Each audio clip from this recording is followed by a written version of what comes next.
They say you can feel a fracture before it shows, a quiet shift in the air, like a storm approaching, not loud but certain.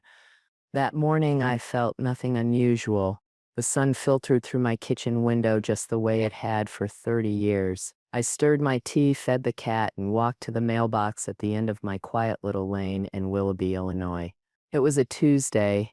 I always check the mail on Tuesdays. There, among the usual clutter, the grocery store circular, the newsletter from the garden club, a thin envelope stood out, cream-colored, my own handwriting, the kind of stationery I bought in bulk every January for birthdays, graduations, anniversaries. But this one hadn't made it. Scarred across its face was a yellow sticker. I didn't need to read it. I had cataloged 1,000 just like it over my lifetime. But I read it anyway.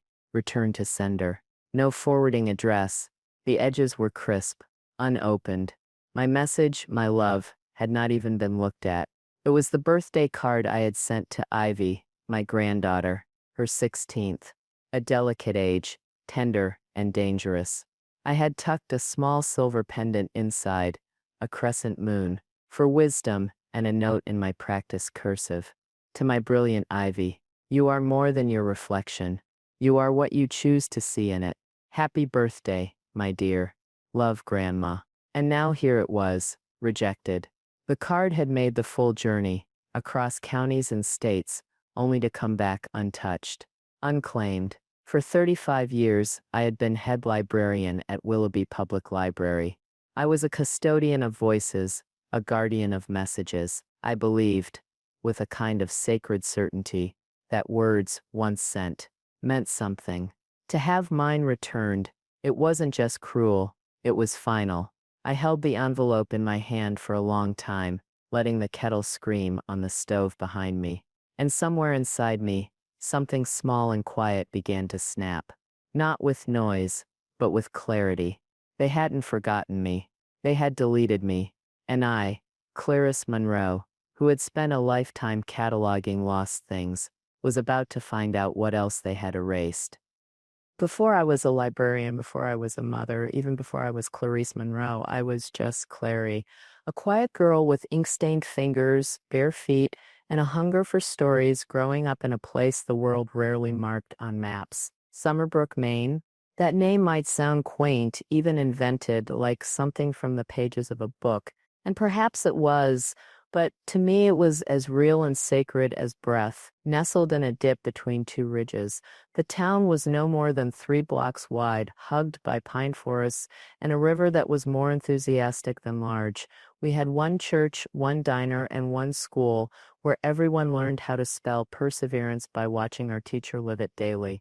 My father, Elliot Wells, ran the town's only print shop, a place that smelled like ink and coffee and the faint metallic tang of type. He used to say that words had weight. Don't throw 'em around, Clary. You never know which ones might land forever. He was a man of quiet rituals and deep kindness. When I close my eyes, I still see him sitting at the shop's front desk, his glasses sliding down his nose, whistling some old jazz tune nobody else remembered. My mother, Geneva, was the opposite, restless, beautiful in the way you notice a storm gathering on the horizon. She was a reader of romance novels and a dreamer of lives not lived. On Sundays, she wore silk scarves and read poetry aloud in the garden while sipping tea she claimed was French, though the label said Vermont. She used to tell me, Clary, your future isn't written in this town. It's waiting somewhere with bright lights and hard choices. Don't let Summerbrook put you to sleep.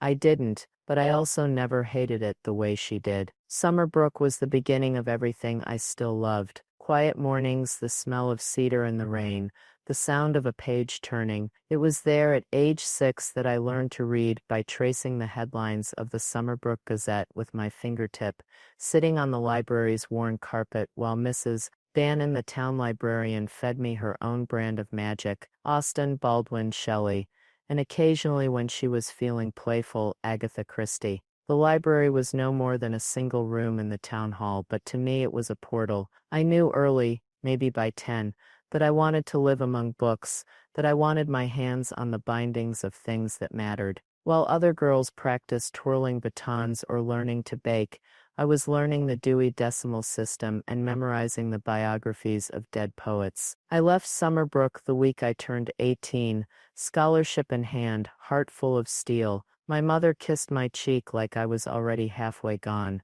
My father, on the other hand, slipped a pocket-sized copy of Marcus Aurelius into my suitcase. Inside, he had written, "Let nothing be lost, not even the pain." Chicago was brutal at first, cold in the bones, loud in the soul. But I took to the university library like a fish back in water. I worked in its archives between classes, cataloging first editions and learning how to piece together stories from paper trails and coffee stains. In those long nights, I came to understand something that shaped my entire life.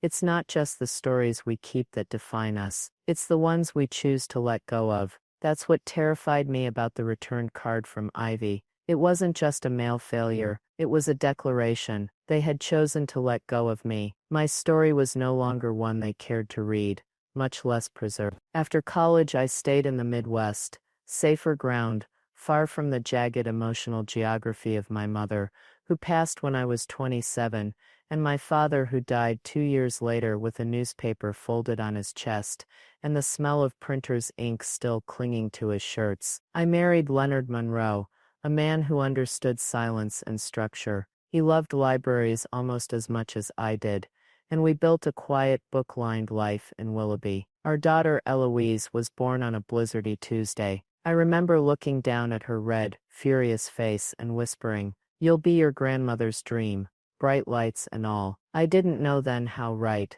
and how wrong, that would be. Eloise was a firework in a room of candles, ambitious, brilliant, impatient. I gave her everything I had, my stability, my discipline, my soft-spoken pride. But I also gave her my mother's legacy, the yearning to escape. And escape she did, to Stanford, to Silicon Valley, to a world of tech and startups, and scaling impact, and now apparently to Sedona, without me. As I stood at my kitchen window in Willoughby, that cream envelope in my hand, I thought of Summerbrook, of how my father used to say that the past is never past.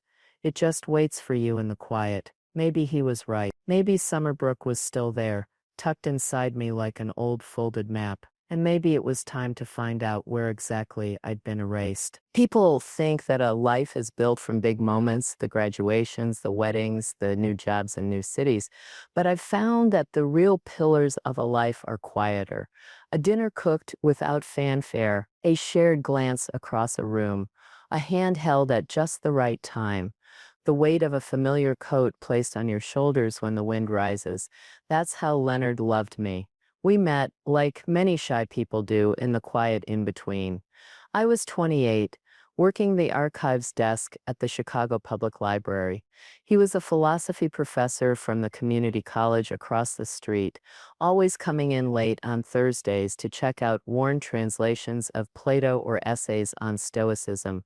He wore tweed unironically and carried his thoughts like fine china, never rushed, never loud. He once left a handwritten note inside a copy of Letters from a Stoic I had recommended. "You are the first person who has ever remembered I prefer translations by Robin Campbell. For that alone, I owe you coffee." We were married a year later in a small civil ceremony that smelled faintly of old roses and bookstore dust. No grandeur, no spectacle. Just us, two people with quiet lives and reverent hearts. He moved into my small apartment above the used bookshop I adored, and we made a world out of second-hand furniture, shared crossword puzzles, and stacks of library books that covered every surface but the stove. We settled in Willoughby, where I took the job at the town library, and Leonard accepted a lectureship at a nearby college. It was there we planted our roots, a modest home with a wraparound porch and ivy that tried to sneak in through the kitchen window each spring. We weren't wealthy, but we were precise, every dollar budgeted, every day purposeful. When our daughter Eloise was born, we were in awe. She arrived with a shock of dark hair and a cry that made Leonard smile and say, "There's your mother's spirit in that voice." And he was right. Eloise was not a child who asked for permission. From the time she could speak, she asked questions no one else dared. Why, when, how come? She learned to read before she turned 5 and demanded her own library card before she could even sign her name properly. She had Leonard's appetite for ideas and my obsession with order, but she also had a restless fire, one that burned hotter with every year. Raising her was both a joy and a tightrope.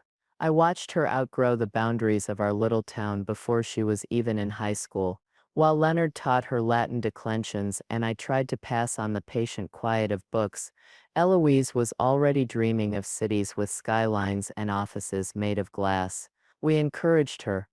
Of course we did. That's what good parents are supposed to do. When she got into Stanford, we cheered. When she called to say she'd accepted a job with a fast-growing tech firm in San Francisco, we clapped. Even when her visits became fewer and her calls more perfunctory, we smiled through it, because that's what love does. It gives space, even when it aches.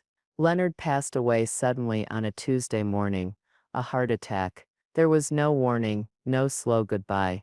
One moment he was standing at the kitchen counter, grinding his coffee beans, and the next, silence. The kind that doesn't echo, the kind that stays. Eloise flew in for the funeral. She cried real tears, gave a beautiful eulogy, and then she left. Back to her startup, back to her orbit. She called a little less after that. Sent sleek photo cards during the holidays, all marble countertops and smiling ivy and matching pajamas. And me, I kept the house exactly the same. Leonard's books remained on the shelf, his slippers under the bed. I tended the garden with the same care he had. I kept the same meal schedule. My life didn't need renovation. It needed continuity. I needed to remain the keeper of our story. When Eloise married Neil, the financial analyst from her company, they had Ivy within a year. I remember holding her at the hospital in San Jose, Leonard's absence like a second shadow beside me. I whispered into her tiny perfect ear, "Welcome, little moon. The world is loud, but you don't have to be." That was the beginning of our bond. Ivy and me. Every year I sent her books, carefully chosen, handwritten notes tucked between the pages. I sent her letters, stories about her mother as a child, recipes, small pressed flowers from the Willoughby garden. I knew she wouldn't always reply. Teenagers rarely do, but I trusted that she read them, that she felt the thread between us, even if it was invisible to her mother. I never expected anything extravagant in return, just a call now and then, a thank you card, some proof that my love had landed where I sent it. And now that thread was cut. That envelope, rejected and returned, didn't just carry a card. It carried the collapse of a bridge I had been tending for 16 years. They hadn't just moved. They had erased the pillars of their past. And that meant it was time for me to go back through every room of my life and ask one very dangerous question. What had I built for them that I should now reclaim for myself? Grief doesn't always begin with a scream. Sometimes it arrives like static, the quiet distortion of what should be clear. That's what those weeks felt like. Not tragedy, not finality, just noise where there should have been clarity. After the returned card, I kept waiting for a correction, a phone call, a text, an apology wrapped in awkward laughter. "Oh, Grandma, we moved so fast I forgot to update your address." Something. But silence is louder than you'd think. I tried Ivy's number first, the one I had saved under Little Moon since she was old enough to hold a phone. It rang once, twice, and then voicemail. Not her voice, not even a recording, just a robotic tone and a generic message. "This number is no longer in service." I frowned. Teenagers changed phones like shoes. Maybe she'd upgraded. Maybe I wasn't in the new group chat. I called Eloise next. The number rang, then disconnected. No voicemail, no redirection, just gone. I tried Neil's office line, but his assistant, a bored-sounding woman who clearly didn't recognize my name, informed me that Mr. Ames no longer works with the company. When I asked if she had forwarding contact information, she gave me a sharp corporate smile I could hear through the phone. "I'm sorry, I'm not authorized to disclose that." Not authorized. That phrase settled over me like dust on a closed book. Suddenly I wasn't just a woman missing a call. I was someone who no longer had clearance to reach her own family. I moved to the address book next. The old-fashioned kind, leather-bound pages frayed, ink smudged. I flipped through the tabs until I found their old street address in Palo Alto, the house Eloise had sent me pictures of, standing proudly in front of the lemon tree she'd planted in the yard. I searched online for the listing. It had been sold 3 months ago. A new family lived there now.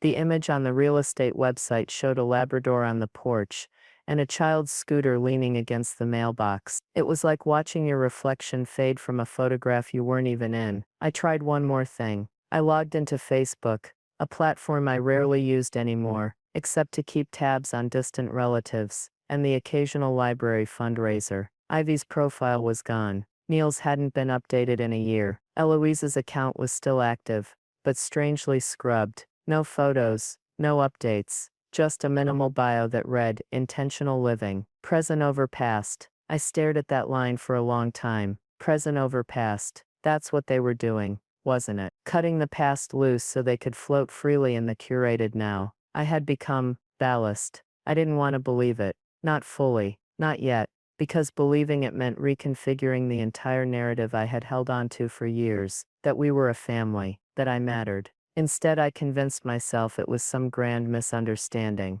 Maybe they had moved temporarily. Maybe a tech detox. Maybe Neil was in trouble financially. Maybe they were traveling. Maybe.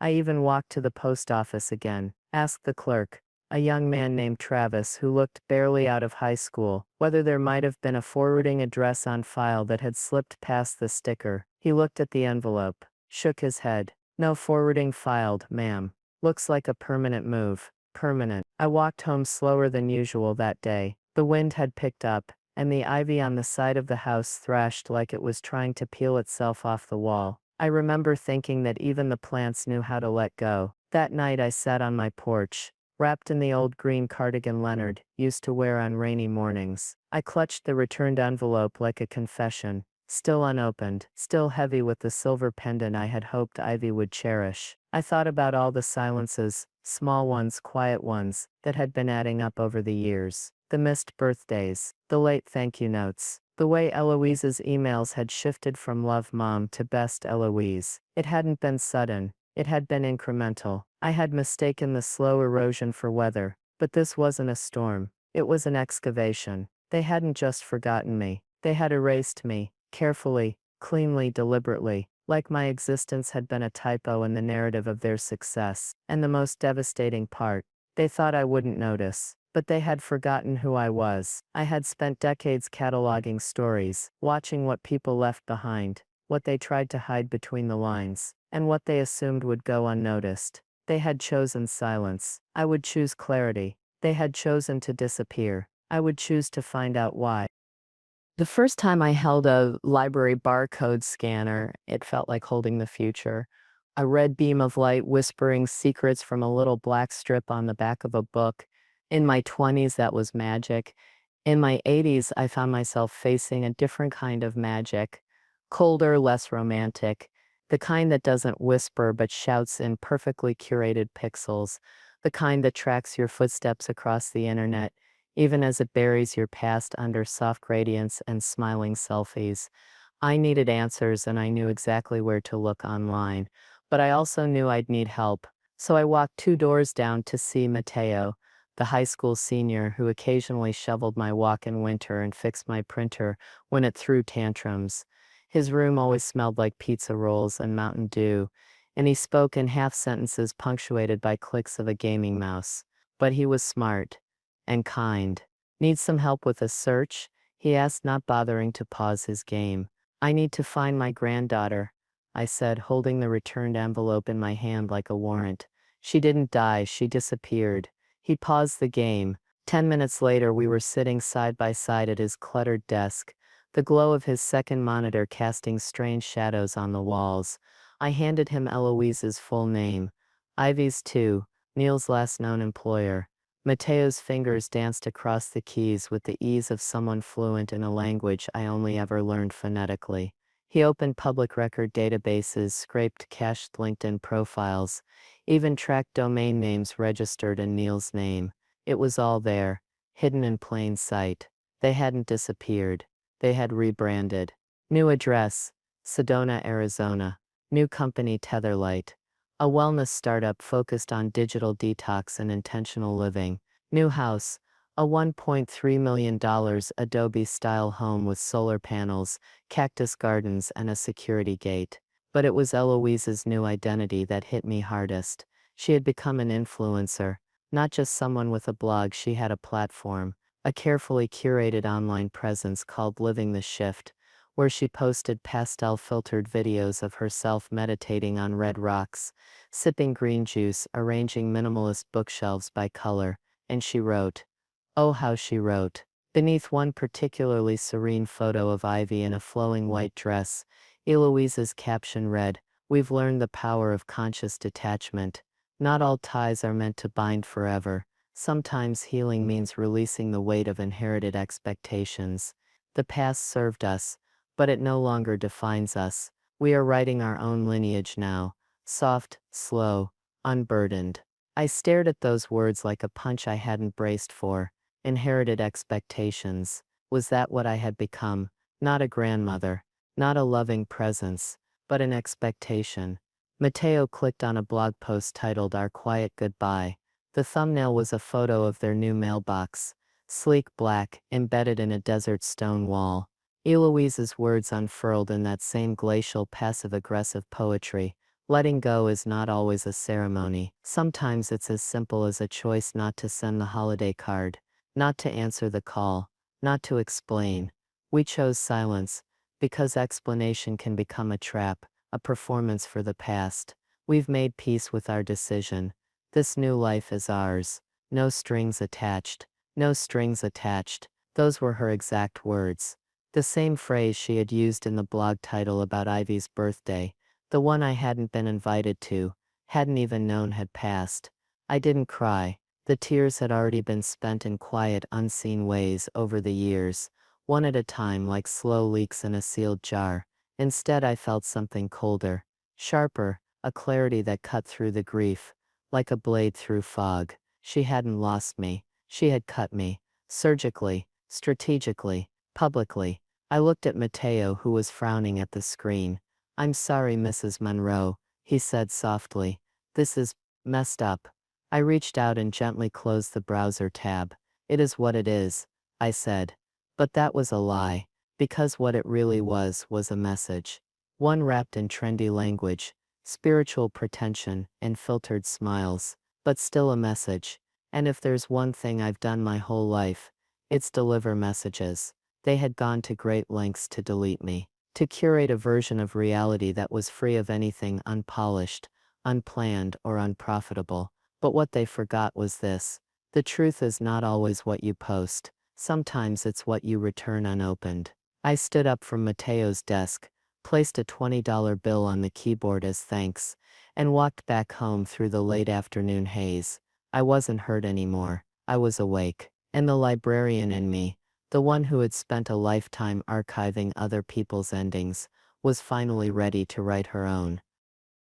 The next morning, I laid out my life on the kitchen table: bank statements, deeds, certificates, folders marked in Leonard's careful handwriting, pages yellowed at the edges but precise. Together they made a quiet map, not just of assets but of a life built one sensible decision at a time.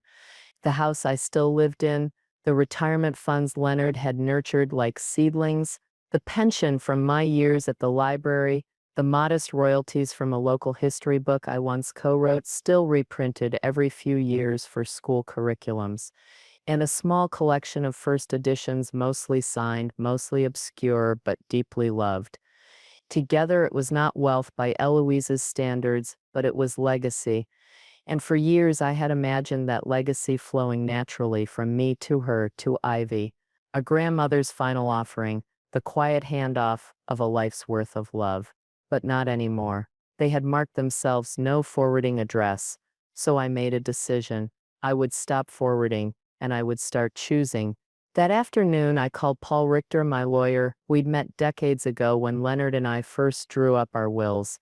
He was a tall man with a perpetual 5 o'clock shadow, and the kind of voice that made you want to tell the truth even if it hurt. He still sent holiday cards, still remembered how I liked my coffee. "I need to make changes," I said. skipping pleasantries. He didn't ask why.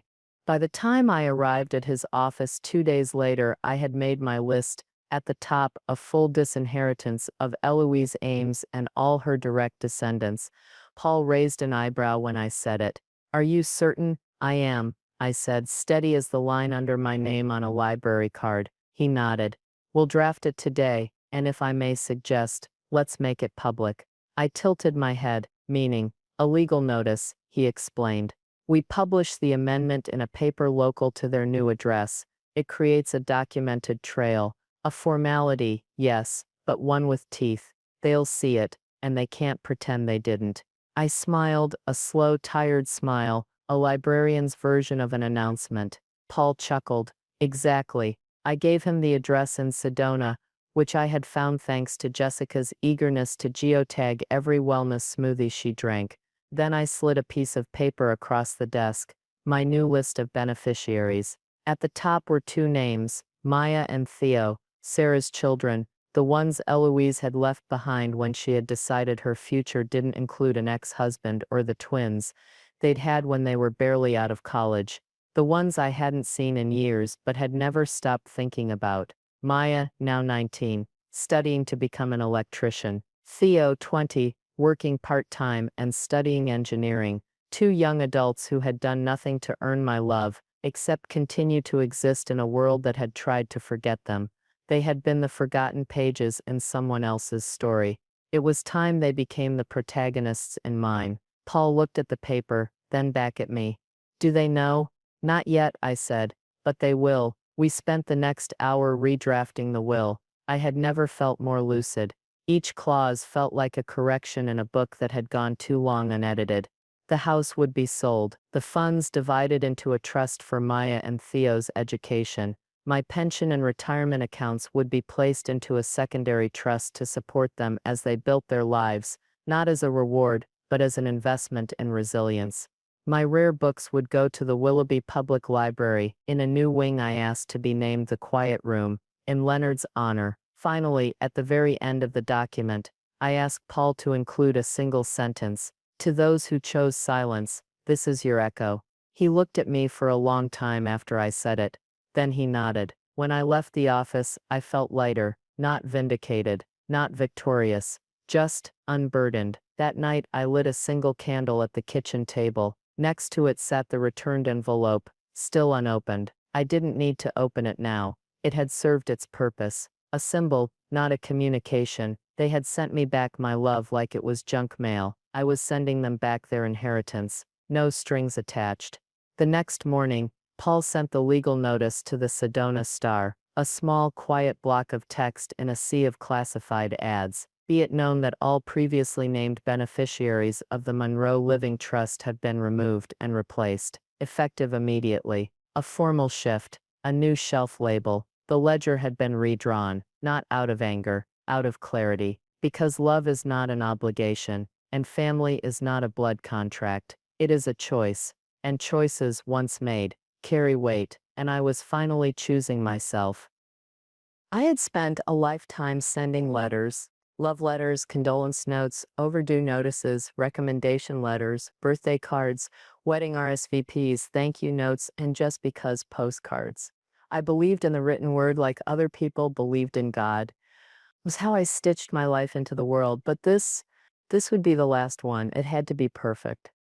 I went to the stationery store 2 towns over, the only one that still sold heavy, cream-colored cards, the kind you don't throw away. The kind that feels like something you should keep, even if you don't understand why. The card I chose had no embellishments, no script font, no quote about family or gratitude or forgiveness. Just wait. Back at my kitchen table, the same table where I'd once cut crusts off Ivy's sandwiches and signed her birthday cards, I wrote, not a message of reconciliation, not a plea, just this. I hope you found the life you were looking for. I did not sign it Mom or Grandma. Those names didn't belong to me anymore. I signed it the way a person signs a check, with full, deliberate identity. Clarice Monroe. Then I placed something else inside the envelope, a cashier's check for $5,000. It was a significant amount. Not extravagant, but enough to make someone pause. Enough to require action.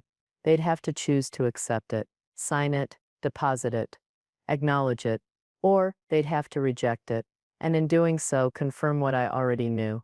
I addressed the envelope to their new home in Sedona. I had the exact location from Eloise's own blog post, tagged confidently beneath a photo of her standing barefoot in front of a minimalist mailbox, and captioned, "Planting roots in sacred soil." The irony did not escape me. I affixed the stamp carefully, top right, perfectly straight, the way I'd done for thousands of letters before it. Then I walked to the post office. It felt like ritual, a final communion. I dropped the envelope in the outgoing bin and walked away without looking back. This was not a letter of hope. It was a letter of truth. It was bait, and I didn't have to wait long for the answer. 10 days later, I opened my post office box to find it. Returned. Unopened. The envelope was untouched, pristine except for a jagged scrawl across the front. Black ink, furious handwriting. Return to sender. We do not accept. They hadn't even opened it. They had recognized my name, my return address, and turned it away on principle. There was something almost beautiful in the finality of it. They didn't want the money. They didn't want the message. They didn't want me. So be it. I walked home in the crisp March wind, the envelope tucked neatly under my arm like a completed chapter. Not a wound. Not anymore. A receipt. At home I placed the envelope, still sealed, inside a simple black frame. I hung it in my study, next to my framed certificate of retirement from Willoughby Public Library. On one side, a life spent serving others. On the other, the moment that life was returned to me. The next morning, I went to the bank and canceled the check. The teller, a polite young woman with flawless eyeliner, asked if there had been an issue. "No issue," I said with a smile. "Just clarity." She smiled back, but I don't think she understood. That evening I sat in my garden, the one Leonard had planted, the one I had tended through grief and seasons and silence. I looked out at the daffodils pushing through the thawing soil and realized something unexpected. I wasn't sad. I was clean. For the first time in years, there was no waiting, no hoping, no space being held for someone who had chosen not to arrive. They had closed the door, and I had locked it from my side too. There was one last thing to do now. Not another letter, not another call. A departure, a return. Not to them, but to where I came from, to where I had never truly said goodbye, to the only place I had ever been fully unequivocally known. And I knew exactly who I had to call. I dialed the number from memory, no area code, no search bar. Just a rhythm I had repeated in my head every year since the phones in Summerbrook were replaced with something newer, less warm. 3 rings. Then a voice I hadn't heard in decades and yet one that felt like a long-lost part of my own. "Clary," my name. Not Clarice. Not Mrs. Monroe. Not Grandma. Just Clary.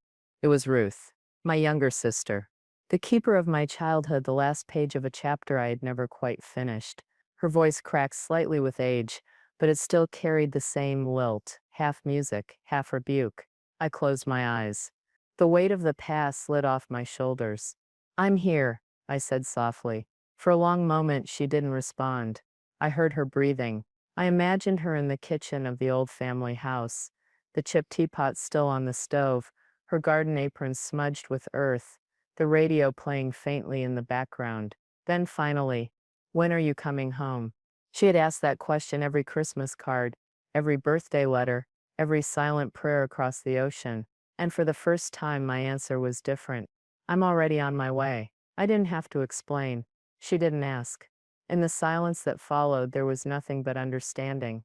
The next week was a quiet dismantling. I sold the house to a young couple who fell in love with the porch and its tangled ivy. I donated the last of my books to the Willoughby Library and wrote a personal note to be kept in each. "May this book find you when you need it most." I packed a single suitcase with a few clothes, my passport and the framed returned envelope. Not out of bitterness, out of truth. The frame wasn't a wound. It was a marker, a signpost that read, "You were here, and you let go." At the airport, I sat at Gate 17 of O'Hare International, watching the slow choreography of travelers around me. Parents wrangling toddlers, couples taking selfies, businessmen barking into phones, everyone in motion, everyone looking forward. I wasn't running, I wasn't escaping, I was arriving. When the boarding call came for Accra, I stood slowly, feeling the solid weight of the past fall into its rightful place, behind me. My life in America had not been a failure. It had been a full, hard one, and fiercely built testament to devotion. I had loved deeply, I had served loyally, I had created beauty, and I had passed it on, just not to the ones who bore my name, but to the ones who would carry my spirit. Maya and Theo would inherit not just my money, but my belief in quiet integrity, in kindness, in books, in earning your story. They wouldn't see it as a windfall, they'd see it as a responsibility.